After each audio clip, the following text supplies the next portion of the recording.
آپ صلی اللہ علیہ وآلہ وسلم کے عقد میں آلموسٹ 24 سال تک رہی ہیں حضرت خدیجہ. 25 سال کی عمر میں آپ کی شادی ہوئی، تو جب آپ کی عمر مبارک 49 ایئرز ہوئی ہے تو حضرت خدیجہ فوت ہوئی ہیں. 24 سال آپ کی بیوی رہی ہیں اور اس دوران آپ نے دوسری شادی نہیں کی ہے. یہ آپ کی جتنی بعد والی شادیاں ان کی وفات کے بعد ہے. اتنی محبت تھی، دوسری شادی نہیں کی. کہ یہ غم بھی جو کہ جواز کی حد تک ہے، میں یعنی سوکن والی امتحان میں نہیں ڈال سکتا، کیونکہ حضرت خدیجہ سے حضور کی محبت ہی بہت زیادہ تھی.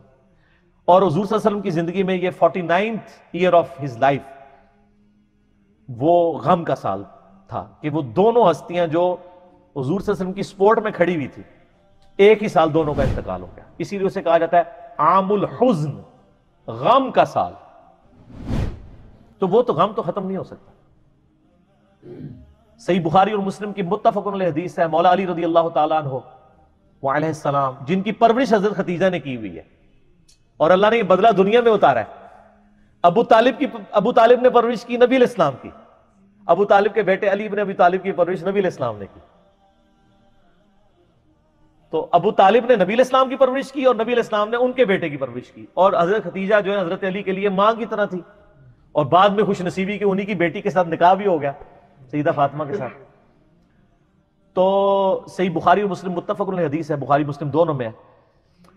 سیدنا علی کہتے ہیں کہ میں نے نبی علیہ السلام سے خود سنا تھا کہ اگلی امتوں میں سارے جہان والوں پر فضیلت اللہ نے دی تھی مریم بنت عمران کو، حضرت عیسیٰ کی والدہ کو، اور اس زمانے میں سب جہان والی عورتوں پر فضیلت دی ہے خدیجہ کو. حضرت خدیجہ والی فضیلت کسی بھی نبی علیہ السلام کی بیوی کو حاصل نہیں ہے. حتیٰ کہ سب سے لاڈلی بیوی سے ہی آپ سن لیں، بخاری مسلم دونوں میں آتا ہے، سیدہ عائشہ کہتی ہیں کہ میں حضور کی بیویوں میں سے کسی پہ اتنا حسد نہیں کرتی تھی، رشک اردو میں کہہ لیں، جتنا خدیجہ پہ. حالانکہ میں نے خدیجہ کو دیکھا نہیں ہوا، لیکن نبی صلی اللہ علیہ وسلم ان سے اتنی محبت کرتے تھے کہ ان کی وفات کے بعد بھی جب بھی کوئی جانور قربان کرتے تو حضرت خدیجہ کی سہیلیوں کو بھی گوشت گفٹ کے طور پہ بھیجا کرتے تھے. بعد میں حسن سلوک حضرت خدیجہ کی سہیلیوں کے ساتھ. اور میں کہتی تھی یا رسول اللہ آپ خدیجہ کے ساتھ اتنا کرتے ہیں گویا خدیجہ جیسی کوئی عورت ہی نہیں ہے. تو آپ نے فرمایا ہاں خدیجہ جیسی کوئی نہیں میرے لیے. اس نے مشکل وقت میں میرا ساتھ دیا اور میری ساری اولاد بھی خدیجہ سے. ایک حضرت ابراہیم پیدا ہوئے ہیں ماریہ قبطیہ سے، لیکن وہ بھی فوت ہو گئے. باقی نبی علیہ السلام کی اپنی 4 بیٹیاں اور باقی 2 صاحبزادے حضرت خدیجہ سے سلام اللہ علیہا وعلیہ السلام. بلکہ حضرت ابو ہریرہ کہتے ہیں رضی اللہ تعالیٰ عنہ، بخاری مسلم دونوں میں، کہ ایک دفعہ حضرت خدیجہ جو ہے وہ سالن پکا کے کھانا نبی علیہ السلام کے لیے لے کے آ رہی تھی. تو نبی علیہ السلام نے ہمیں خود یہ بات سنائی کہ اس وقت حضرت جبرائیل علیہ السلام میرے پاس آئے اور مجھے کہا کہ آپ کی بیوی جو ہے نا آپ کے لیے کھانا لے کے آ رہی ہے، اور اس بیوی سے آپ نے کہنا ہے کہ اللہ تعالیٰ اس پہ سلام بھیجتا ہے اور جبرائیل بھی سلام بھیجتا ہے. سر آپ امیجن کر سکتے ہیں کسی شخص کو یہ بتایا جائے کہ اللہ تعالیٰ نے آپ کی طرف سلام بھیجا ہے، آپ تو جناب بزرگوں کے سلام کے لیے ترس رہے ہوتے ہیں. تو حضرت خدیجہ جب وہ کھانا لے کے حضور کے سامنے رکھا تو آپ نے فرمایا کہ اللہ تعالیٰ نے تیرے لیے سلام بھجوایا اور جبرائیل علیہ السلام. یہ حدیث بخاری مسلم دونوں میں، اور وہ حدیث بڑی رکت انگیز ہے جی، ابو داؤد کے اندر اور مسند احمد کے اندر، کہ نبی علیہ السلام کا ایک داماد جو اس وقت تک کافر تھا، غزوہ بدر کے موقع پر ابو العاص، وہ کافروں کی طرف سے لڑنے آیا ہوا تھا تو وہ جنگی قیدی بنا لیا گیا. اب ظاہر قیدی کے لیے تھا کہ فدیہ دے کے چھوڑا جائے گا، فدیے کے لیے مال دینا پڑتا تھا.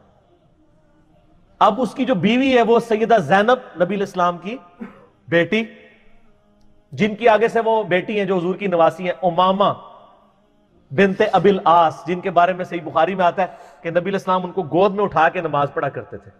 جس طرح حسن و حسین تھے اس طرح وہ بھی تھی.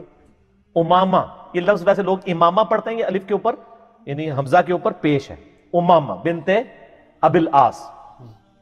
تو سیدہ زینب نے اپنے گلے کا ہار یہ صحیح سند کے ساتھ ہے، ابو داؤد میں، مسند احمد میں، اپنے خاوند کی رہائی کے لیے فدیے کے طور پہ حضور کو بھجوایا، کیونکہ ان کو پتا تھا کہ نبی علیہ السلام تو کوئی سفارش قبول نہیں کریں گے، انصاف تو سب کے لیے۔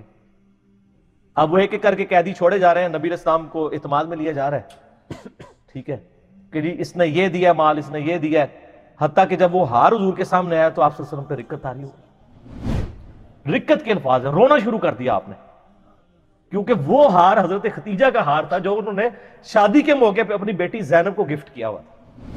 اب حضور کے سامنے وہ ہار آیا تو آپ نے رونا شروع کر دیا۔ آپ نے باقی صحابہ کو جمع کر کے کہا کہ اگر تم مجھے اجازت دو تو یہ ہار جو ہے نا میں بیٹی زینب کو واپس کر دوں۔ اجازت لی، کیونکہ یہ میری یعنی بیوی کا ہار ہے جو اس نے اپنی بیٹی کو گفٹ کیا تھا۔ وہ خیر واپس کر دیا، اور بعد میں خیر وہ ابو العاص مسلمان بھی ہو گئے۔ تو یہ ایک آپ کی زندگی میں لمحات تھے، تو ایسا یعنی ایفیلیشن جب رہے تو عام الحزن بن جاتا ہے۔